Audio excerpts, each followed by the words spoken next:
umfjöllun vikunnar í tilefni Kvennaárs 1975 rifjað upp hvaða konur urðu fyrstar til að hasla sér völl á ýmsum sviðum. Árangrinum fagnað en jafnframt spurt.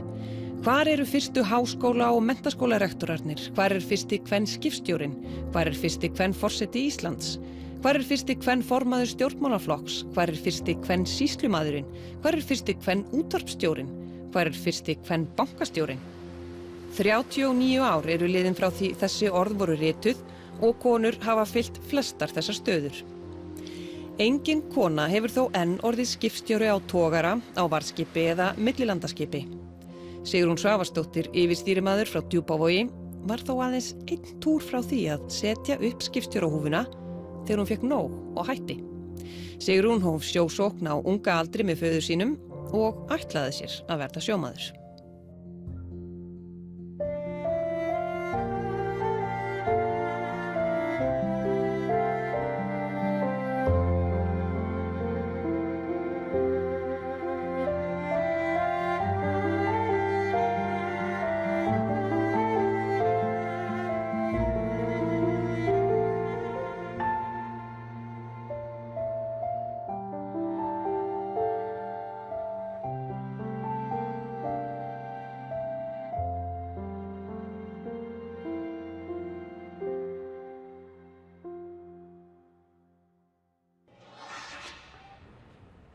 Þetta var náttúrulega bara eins og í þessum litlu fiskiplossum. Það bara, ef var fiskur eða síld eða hvað það var, þá voru bara allir sem hjálpuðust af við að koma þessu í lóg, sko. En þú vildir koma úr frystihúsinu. Hvernig fórst það því? Þegar þú varst aðeins fann að stálpast, þá gastu fengið að vinna í kaupfélaginu. En í rauninni var ekkert annað sem þú gastu valið sko. Og þá voru náttúrulega allir í vinnu, alltaf í vinnu, sko. Svoleiðis að þegar pabbi kaupið sér trillu, að þá hætti ég ekki að suða í kallinu fyrir en að hann bara leyfði mér að koma með. Og voruð þið fiskinn? Já. Við vorum ágætlega fiskinn alveg. Það var svo, við vorum sko 3 fyrst á. Það var svona eldri maður með okkur og ég man alltaf eftir því, sko, fyrsta róðurinn sem við fórum að þá sagði pabbi, já, svo setur þú bara það sem þú dregur, Sigrún, þú setur það bara þarna, sko. Ég átti ekkert að vera í púkki með þeim, sko. Og Já, ég gerði það bara og svo þegar við komum í land kvöldið, þá var þessu bara öllu landað og svo daginn eftir þá var ekkert orðað að ég ætti að setja eitthvað sér. Fór þetta bara allt í sama hauginn og svoleiðis var það svo bara. En þýðir það ekki að þú veist að þið vel hana 15 ára? Ég dró ekkert minna en þeir, sko. En þetta má segja hafi verið svona upphafið á sjómennskuferlinum. Hvernig voru svo næstu skref? Eftir maður byrjaði að fara á sjóinn, þá var ekkert, sko, þá eiginlega komst bara ekkert annað að, sko. Þú veist, þú gast ekkert hugsaður að vinna neitt annað eftir það. Þetta var bara, eða allavega hentaði mér bara rosalega vel og mér fannst þetta bara mjög skemmtilegt. Og svo þegar ég klára Eiða, það var 73, þá var ég 17, já, að þá var nýkominn bátur hérna sem að manni fannst náttúrulega alveg bara ekki neitt smá bátur. Það var búið að kaupa hérna bát sem hét Hafnanes. Var svo seinna skírður Mánatindur og var austurþýskur tappatogari, svona gamall smíðaður 58, mikill drulluprammi. En þér fannst þetta glæsilegt skip á þeim tíma? Þetta var náttúrulega bara aðalskipið, maður, rosa flottur og maður bara sjaldan hafði aldrei verið til svona sko stór bátur hér á Djúpavogi. Og hver keypti og hver var að vera að gera út? Sko kaupfélagið gerði þennan bát út. Kaupfélag Berufjarðar sem það var. Og ég var búin að vera í vorvinnu á Hallorstað bara eftir að skólinn kláraðist þarna og kem svo hérna heim og frétti það að það vantar hásta á Mánatind. Og sko það hvarflaði náttúrulega ekkert annað að mér í rauninni en að ég geti bara farið þar hástu borð eins og hver annar, skilurðu. Þú veist, það var ekkert svona eitthvað stelpur, strákar eða eitthvað svoleiðis. Þú veist, maður bara ólst ekkert upp við þetta. Og svo ég ákvað það bara, ég færi bara heim til skipstjórans og bara myndi sækja pláss sem ég gerði. Hvernig var það? Og sko á leiðinni til hans þá reyndar kom svona smá en ef hann vill ekki sko fá stelpu, skilurðu. Það var svona, en svo hugsaði með mér, já, það kemur það bara ljós og svo ég banka og konan hans kemur til dyra Ég spurði eftir honum og svo kemur hann og ég spyr hann að því hvort að ég geti fengið að fara um borð. Og hann horfði svona á mig svona smá stund og svo segir hann bara við mig, heyrðu, við förum á morgun og þú mætir klukkan 8. Og ég man ekki eftir því ég fór heim, sko. Ég var svo glöð, sko. Ég man ekki, ég bara sveif, sko. Hvernig var áhöfnin um borð? Af því þetta var náttúrulega svo ótrúlega stór bátur og merkilegur að þá komu þarna vanir togarasjómenn með úr Hafnarfirði og frá Akureyri líka. Þetta voru alveg frábæri kallar þó svo að margir þeirra væri nú mjög blautir, sko. Og þetta nú svona sumir hérna í landi skítræddi við þá þegar var komið í landskilur fá þetta óalda líð hér í þorpi, sko.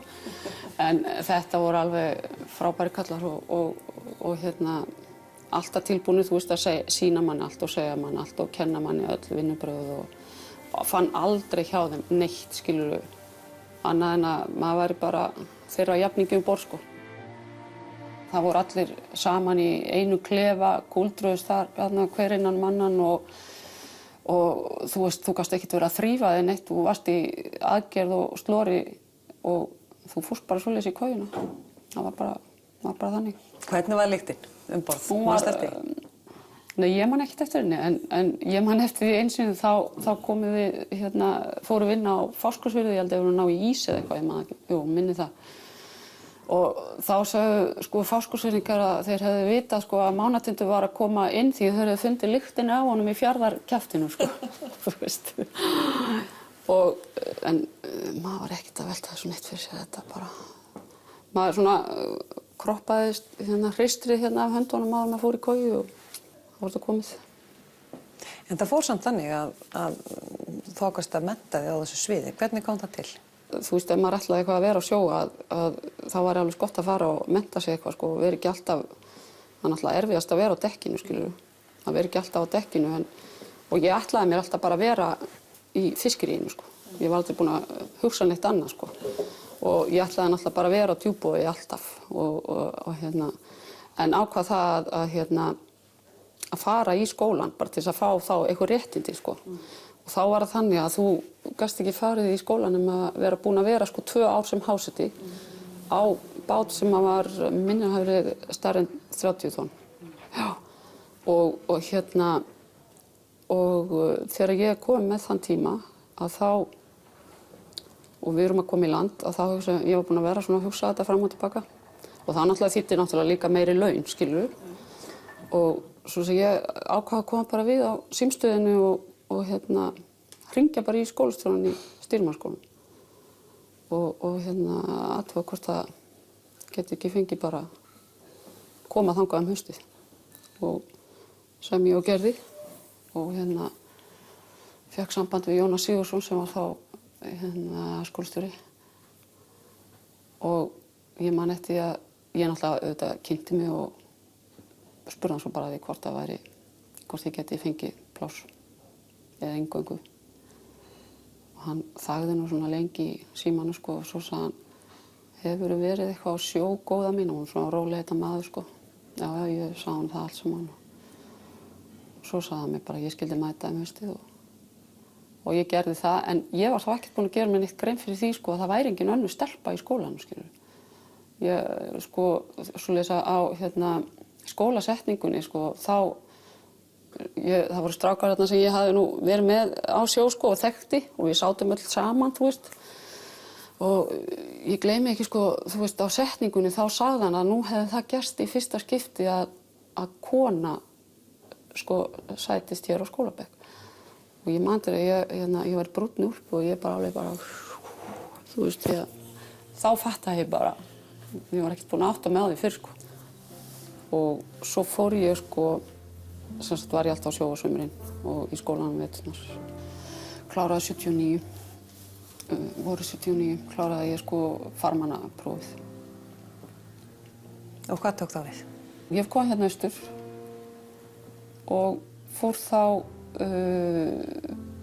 haustið á Reknet, þá fórum við á Reknet hérna og einmitt með sama skipstjóranum sem sem að ég fekk fyrst pláss sem hásti hjá, að þá fór ég með honum sem stýrimaður á Regnet og ég var, það var líka í fyrst skipti sem ég var stýrimaður á fiskibát. Það var líka hjá honum. Ég man til að þá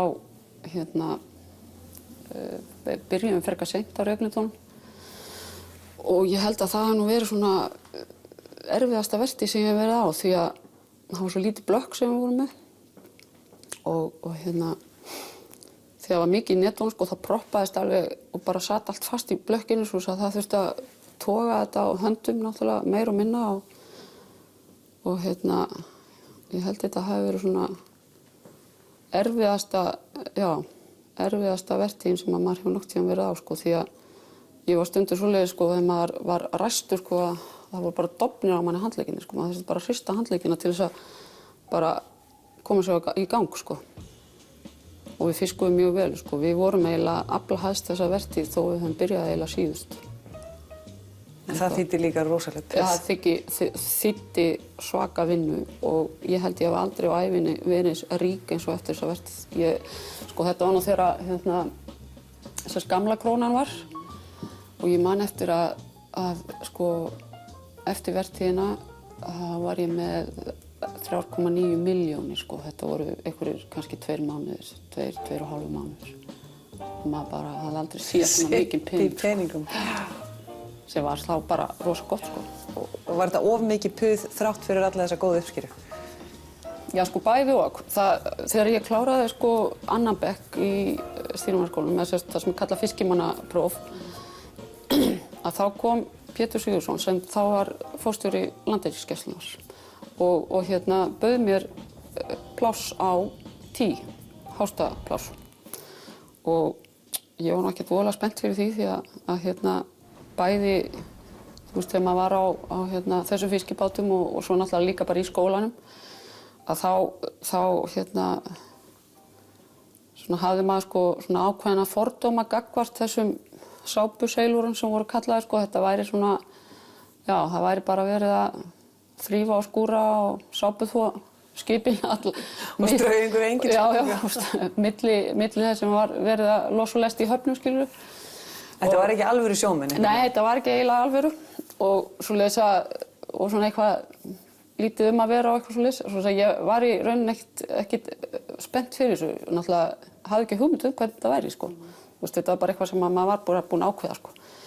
Nema mamma eiginlega hvatti mig til þess að prófa þetta sem ég gerði svo fyrir rest og þá náttúrulega bara lenti maður bara þarna í einhverju bara allt öðru sko. Þú veist, þú komst bara borð í skip sem var bara eiginlega bara eins og verið heima hjá þér og gast farið bara í sturtu þegar þú vildi, varst með sér klefa og þú veist þessi vinna borð, það var að rústberja ámála og þrífa náttúrulega og allt þetta.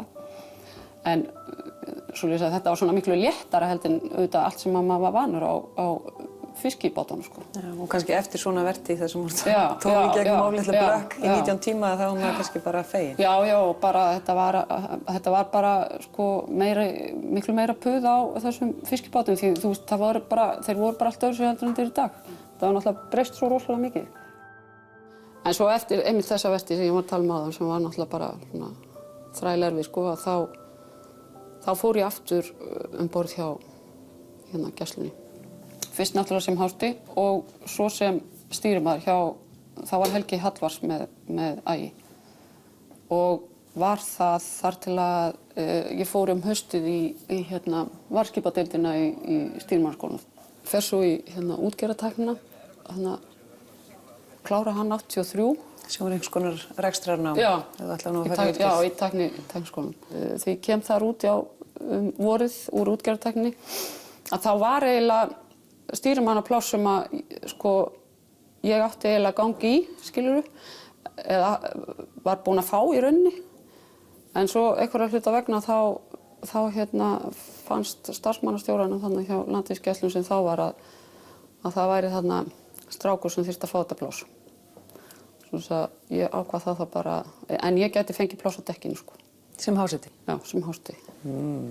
Og þetta var í fyrsta skipti sem að bara, sko ég lenti í einhverju svona að vegna þess að ég væri kona eða eitthvað að þá, sko, ég kæmist ekki í það sem ég ætlaði, sko, skilur.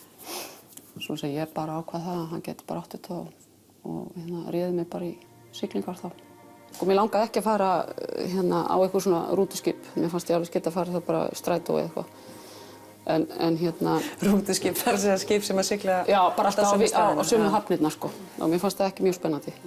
Svo að ég var búin að heyra að Nesskipi væri með, sko, skipin hjá þeim væru flest öll í svona trampi sem ég kalla.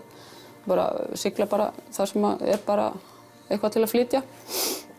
Svo að ég hringi í starfsmannastjórann og spyr hann hvort hann eigi fyrir mig pláss og það var náttúrulega sama, sko, hann svona þagnaði aðeins, sko, smá þögn í símanum en svo bara sagði hann, já, mættu bara upp á Grundartanga í fyrramálið, Akranesi að fara, sko, og það vantar Hástað. Ég fer þarna um borð í júní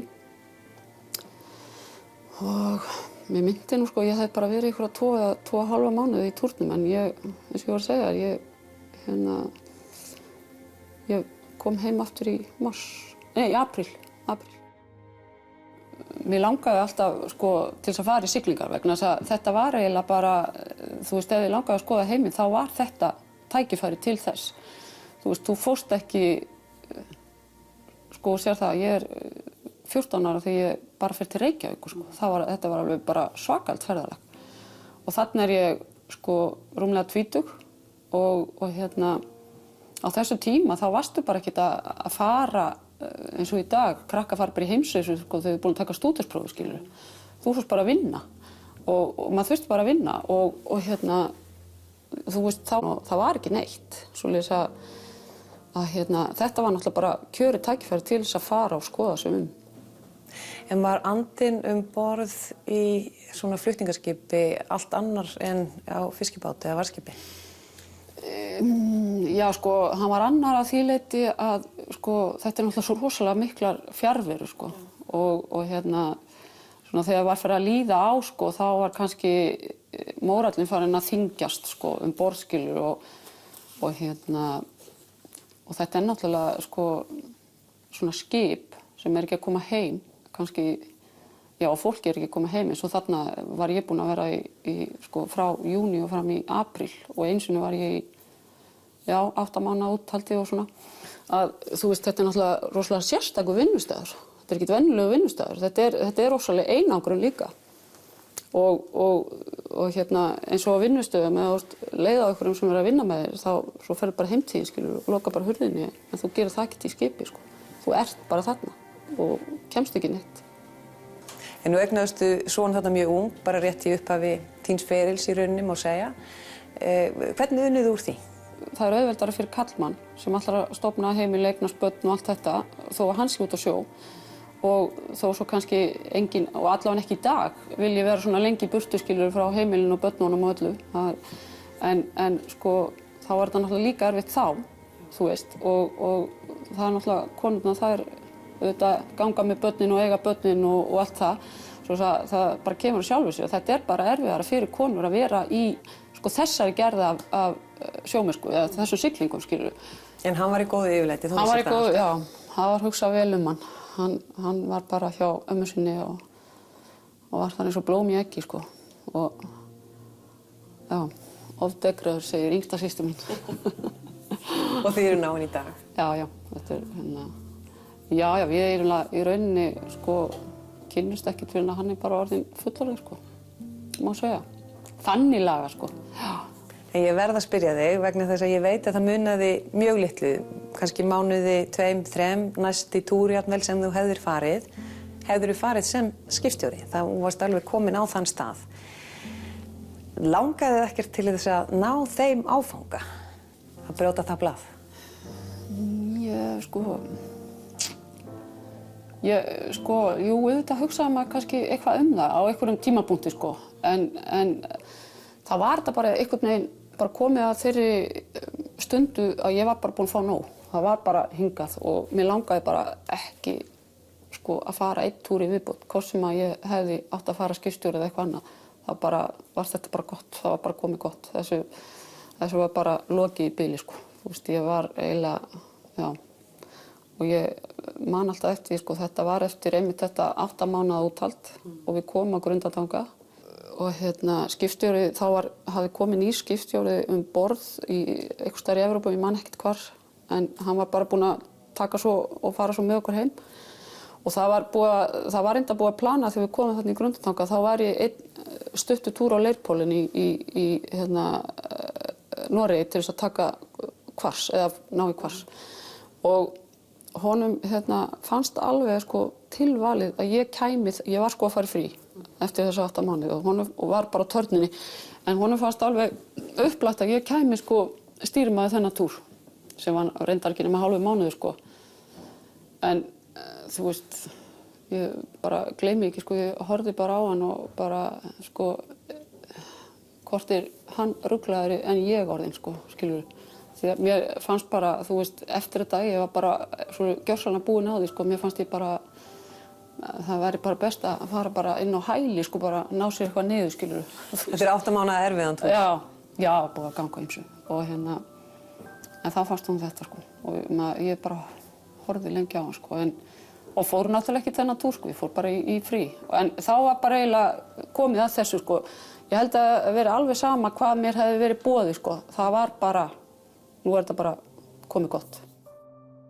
En það nú alveg þekkt að þegar þeir sem eru búin að vera til sjós, nú varstu í þetta næstum 2 áratugi, að það getur verið erfið aðlögun að koma í land. Fannst þér það ekkert mál? Jú, mér fannst það náttúrulega bara, sko, kannski ekki mál, en mér fannst það leiðilegt og mér hefur eiginlega kannski aldrei fundist nein vinna í landi skemmtileg. Þetta var skemmtilegasta sem ég hef í rauninni gert og þessi ár voru alveg ótrúlega skemmtileg svona þegar maður lítur tilbaka og viðburðarík og mikið sem að maður bæði sá og upplifa og gerði og allt svoleiðis og mér finnst allt hafa verið óskup svona rólegt eiginlega eftir að maður kom í land. Það var svona lítið að gerast, skilurðu. Já, vantar aksjón. Já, það er svona, já. Ég fór náttúrulega að kenna, sko, þú veist, sko eftir ég hætti alveg á sjónum, þegar ég að klára að kenna og þá lendi ég í aftanarkeyrslu. Fékk svona hálsmeiðsli og svo út frá því í handlegginn. Og þá bjó ég mig til þessa litlu búð á Djúpavogi. Fór bara heim aftur. Búin að taka eitt svona stóra hring á því, sko. Já, mjög stóra hring. Já, stóra hring. Bara lent aftur í gamla þorpinu, sko. Það virðist nú vera glimrandi að gera, svona miðað við. Þetta er mjög líflegt á sumrin. En mér finnst ég finna það á þér að þú ert mjög ánægð með að hafa valið þessa leið. Er það ekki rétt metið hjá mér? Jú, mjög ánægð, sko. Ég í rauninni, sko, þegar ég átti strákinn, sko, þá fannst mér í rauninni bara, nú væri þetta bara búið, sko. Nú væri bara, gæti ég ekki gert neitt meir, því að, sko, þetta var bara þannig. Það var til dæmis hér á Djúpavogi, það var engin leikskóli, þú veist, það voru engin námslán og það var bara mjög erfitt, sko. Og þá þurfti þú náttúrulega bara að vera að vinna fyrir þá þínu barni, sko. En ég var náttúrulega svo heppin að pappa og mamma taka hann, svoleiðis að ég gat haldið mínu striki og fékk í rauninni bara að gera allt það sem að mig langaði til, skilurðu. Fékk bara, gat farið náttúrulega í skóla, gat farið á sjóinn og gat bara haldið mínu striki. Og þau studdu þig vel? Já, mamma var náttúrulega, sko, þú veist, ef ég hef ekki átt svona mömmu eins og hún var, sko, þá hef ég náttúrulega ekkert getað gert allt þetta sem ég gat gert á þessum tíma. Því þetta var náttúrulega svo gjör ólíkir tímar og er í dag.